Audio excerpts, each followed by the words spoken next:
Honorable Chair, I salute the Chair of the African Commission, Honorable Zuma, distinguished colleagues. I'm delighted to be here today to address such a big gathering of women parliamentarians. I'm happy to be here also as the first woman speaker of my country, but also as a long-standing member of parliament and a woman activist. I'm also here to represent the Inter-Parliamentary Union, where I'm the member of the Executive Committee of the IPU in charge of East Africa. And as you know, the IPU has among its goals the achievement of gender equality in politics. So let me extend the greetings of the IPU President, Mr. Radi, for this successful meeting. And I thank you all for hosting us and bringing us together. Now, sometimes one thinks that if you make the law, it is sufficient, but this is not so. I had an interesting experience when I first became Speaker about 2 years ago. Our Constitution is extremely gender sensitive, so I expected that everybody who was acting would act in conformity. But I had a rude awakening when in the first session, the list of chairpersons of committees was presented, and all were men except one.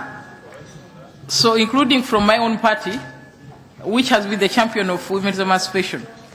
So I told the whip that I did not accept his list. Could he go back and change it? I said, I'm giving you 1 week to change this list. And I also told the opposition, I'm giving you at the same time to change your list. 1 week later, they all came back with exactly the same list.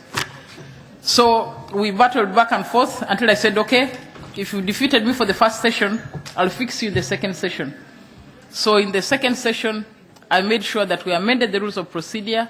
I worked with the Women's Caucus of Parliament, and now, under our law, it's 40% of the committees must be chaired by the women. If I had not been awake, it would not have happened. I've also noted that my being a speaker in the House has energized the women of the country to be able to bring their issues, because they know that there is a woman in that place who will be able to listen to them. So we do get petitions on topical issues, on the economy and so on, from women, which I think would not have happened if they were not sure that I was there. I have been struggling to introduce a certificate of gender equity in the Parliament. I've failed twice, but speaking now in the last session, we have managed to introduce a certificate, a checklist on human rights, and I expect that before I end my tenure, I will have introduced a certificate of gender equity, which will be a requirement for all the members of the cabinet to bring their bills, their proposals, to comply with that. But coming back to the issue of the IPU, the IPU has done quite a big job, and I'm happy to report that IPU has been instrumental, especially in the Arab world, in making sure that changes happen. We are delighted especially about Saudi Arabia, which has now made changes in the law.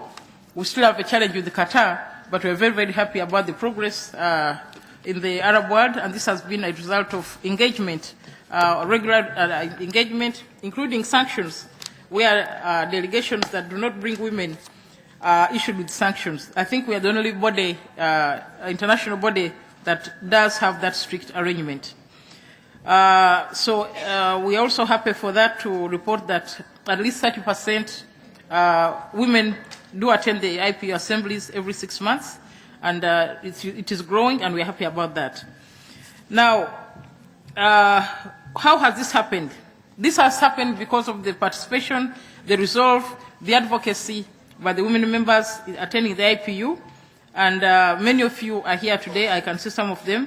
So I want to salute the women who have made it possible to work together within the IPU to make the changes. Of course, I congratulate my neighbors, Rwanda. They make us proud as Africans at 63%, South Africa at over 40%, Mozambique at over 39%, Tanzania at over 36%, Uganda at over 35%. But it's also in the same continent where we have, especially in West Africa, countries like Nigeria below 5%, countries in Central Africa below 10%, and so on. So there's a lot we need to do. We are happy to report that Tanzania is tabling proposals for parity. I hope that they will be able to pass it through this January. We are looking forward with excitement to what Tanzania is going to do on the issue of parity. It will be a good example in the East African region. So, despite those positive developments, it's a matter of regret that the change has been so slow. If we work at this speed, we shall not achieve parity until 2065. So I think, friends, the challenge is still ahead of us. We need to address it. Of course, there are many challenges faced by women. They have been highlighted in public life: the lack of support in political parties, the lack of funding, the lack of confidence, and then the family responsibilities. But I want to make some proposals about areas that we think we should focus on. We need to take a look at the legal and political framework in which each of us is operating, with a view to reforming those areas to address discrimination, if we find bottlenecks, to address them and the challenges. So it is clear that in most of the countries that have achieved the over 30%, the bulk of these have a proportionalist system. I think Rwanda is one of those that has that. Of course, Seychelles has achieved it without a proportional system, and we are excited about Seychelles. Secondly, the great majority implements some kind of measures to promote women in the form of legislated or voluntary quotas. And then the third one is that a number of the countries that have made changes have taken advantage of the policy moments, especially in periods of transition, to make changes and reforms to the existing legislation. So electoral systems are important. Special temporary measures are very key.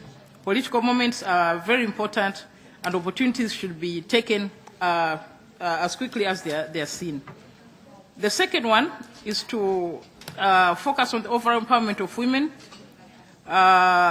Women need to be knowledgeable, they need to gain skills, they need mentors, they need supporters, they need networks, mostly they need funds. Most times these are not accessible, so we need to address how our electoral system governs that area of the women's electoral process. Many times women have no money, no access to the media, and are unable to organize. So we need to support them in that way. The third priority is to focus on processes and institutions to ensure that they are gender sensitive. Friends, when women enter the political institutions, they enter a man's world. That's where you find the men's clubs, where women have no access, where decisions are taken in the night, and when you come for a meeting in the morning, the men are leading and you are following. But we do still have the challenge in that women do not stop being mothers or wives.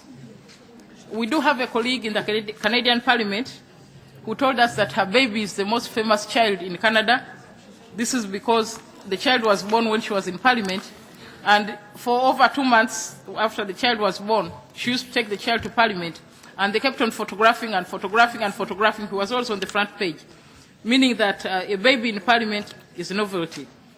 So we need to address that issue as well. Just this week, I saw another of our colleagues, I don't know which part she came from. She also was sitting with a small baby of about 2 years old.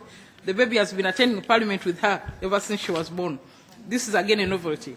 But recently, when we were in New York at the meeting of the women speakers, we received information that in one of the countries, a head of state had sacked a minister for not only getting pregnant, but taking maternity leave. So as IPU, we have decided to take up this matter with the Committee of the Human Rights of Parliamentarians, because we think that head of state violated her rights to a family life by punishing her for getting pregnant and taking maternity leave. So these are some of the challenges that we need to handle. So are we as leaders, as women leaders, what have we done to ensure that our women colleagues are able to work, still be mothers, and still do their work? The creches are important, daycare centers are important, the working hours are important. These are all areas that we need to look at so that we can enable the women to work both as mothers but also as political leaders.